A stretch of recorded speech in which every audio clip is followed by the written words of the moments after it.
Para sa akin in every insurance clients that we have, there should be a sweet spot between the affordability of the insurance premiums and the life insurance or health insurance coverage.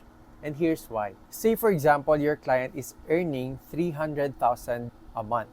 It doesn't make sense if you offer him or her 300,000 worth of insurance kasi it means na whatever happens to him or her, yung matatanggap niya lang ay 1 month worth of salary. On the other hand, if client is earning, say for example, 25,000 and yung insurance premium na binabayaran niya is nasa 10,000 to 15,000 a month, then baka magiging unsustainable na siya in the long run and baka dumating yung time na itigil niya na yung pagbabayad.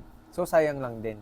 So in a nutshell, yung insurance na binabayaran ay should be not too low and not too high. Yung tamang-tama lang.